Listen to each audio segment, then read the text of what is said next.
चलिए देखते हैं सवाल क्या है। क्वेश्चन कहता है an electron with kinetic energy 5 electron volt enters a region of uniform magnetic field of 3 micro tesla perpendicular to its direction.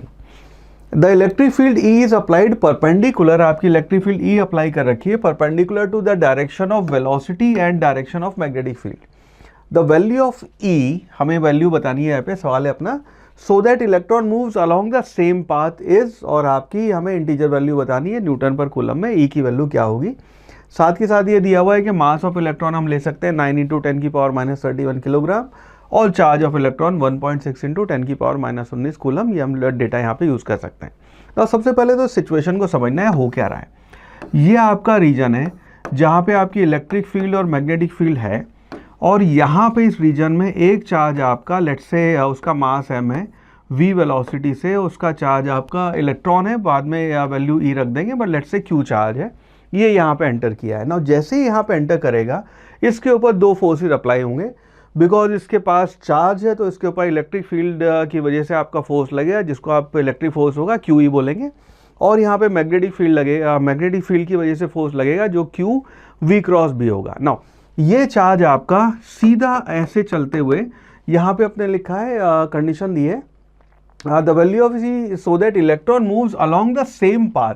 अब ये नहीं दिया है कि इसकी वेलोसिटी इंक्रीज नहीं होगी, ऐसा कुछ नहीं कहा है, लेकिन यहाँ पे अपना सेम पाथ पे होगा, तो ये ऊपर और नीचे आपका डेविएट नहीं हुआ अपने पाथ से। ना ये आपका तब पॉसिबल है जब आपका force due to electric field would be equal to force due to magnetic field. ये दोनों जब बराबर होंगे तो ये अनडेविएटेड आपका सीधा जाएगा।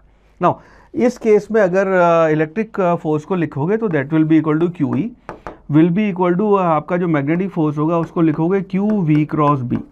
और क्योंकि यहाँ पे अपने को V और B के बीच में एंगल 90 दिया हुआ है, तो इसको आप QVB लिख सकते हैं, साइन थीटा 1 हो जाएगा। Q और Q कैंसिल कर देंगे तो E की वैल्यू आ गई आपकी, Q कैंसिल हो गया तो E की वैल्यू आ गई आपकी VB। V और B की वैल्यू दी हुई है, V की वैल्यू के लिए हमें यहाँ पे इनिशियल एनर्जी दी है, ये आपकी इलेक्ट्रिक फील्ड की वैल्यू आ जाएगी। नाउ सेकंड चीज़ जो अपने को यहाँ पे दिया, V के लिए थोड़ी सी मेहनत करनी पड़ेगी।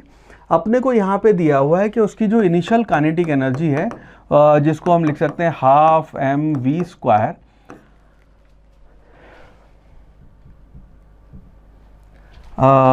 इसको आप लिख सकते हैं ½ mv², वो दिए हमें 5 इलेक्ट्रॉन वोल्ट। नाउ ये एनर्जी आपको 5 इलेक्ट्रॉन वोल्ट में दी है, इसको अगर जूल में कन्वर्ट करना होगा तो इसको कन्वर्ट करने के लिए हम इसको E से मल्टीप्लाई कर देंगे। E is charge of electron. अब ये आपकी इलेक्ट्रॉन वोल्ट की बजाय अब ये एनर्जी जूल में आ गई, ठीक है। तो इसके बेसिस पे हम लिख सकते हैं कि आपका V will be equal to 5, E आपका चार्ज हो गया E, इससे मल्टीप्लाई कर देंगे 2 डिवाइडेड बाय M जो है, और उसका अंडर रूट, ये आपकी V की वैल्यू हो गई, उसको यहाँ इंसर्ट कर देंगे तो E की वैल्यू आ जाएगी, ठीक है। तो यहाँ पे आपका इलेक्ट्रिक फील्ड जो हम कैलकुलेट कर रहे हैं E, that will be equal to VB। V हो गया अंडर रूट में 5, इलेक्ट्रॉन का चार्ज हो गया, इसको तो मल्टीप्लाई कर देते हैं ना 2 से, तो ये बन जाएगा आपका 10, और आपका चार्ज जो है वो हो गया आपका 1.6, चार्ज ऑफ इलेक्ट्रॉन है 1.6 × 10⁻19 डिवाइडेड बाय जो मास है वो हो गया आपका 9 मल्टीप्लाइड बाय 10⁻31।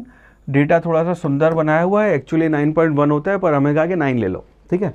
मल्टीप्लाइड बाय, अब ये अंडर रूट के बाहर है, विच इज़ वैल्यू B की वैल्यू अपने को दे रखी है 3 × 10⁻6 टेस्ला। नाउ इसको जो हम सॉल्व करेंगे तो आपकी V की वैल्यू आ जाएगी, E की वैल्यू आ जाएगी, ठीक है। सो ये आपका E है वो हो गया अंडर रूट में, ये बचा आपका 1.6, इसको एक 10 दे देते तो 16 बन जाएगा, ये हो गया आपका 16 डिवाइडेड बाय ये आपका 9 हो गया, मल्टीप्लाइड बाय ये दोनों को मल्टीप्लाई करके आपका 16 आ गया, और 10 की पावर जो है ये हो गया अब 19, नीचे से 31 है, ऊपर जाके प्लस 31 बन जाएगा, 31 में से 19 माइनस करेंगे तो बन गया 10 की पावर 12 अंडर रूट में, मल्टीप्लाइड बाय 3 × 10⁻6, और जब E को हम सॉल्व करेंगे तो 16 का अंडर रूट हो गया आपका 4, 9 का अंडर रूट आ गया 3, ये हो गया 10 की पावर 6 मल्टीप्लाइड बाय 3 × 10⁻6, 10 की पावर कैंसिल हो जाएगी, 3 कैंसिल हो जाएगा, यानी कि E जो है 4 न्यूटन पर कूलम, ये आपकी वैल्यू आ गई। तो इस सवाल का आपका इंटीजर टाइप आंसर हो जाएगा 4 and you will get your entire 4 marks.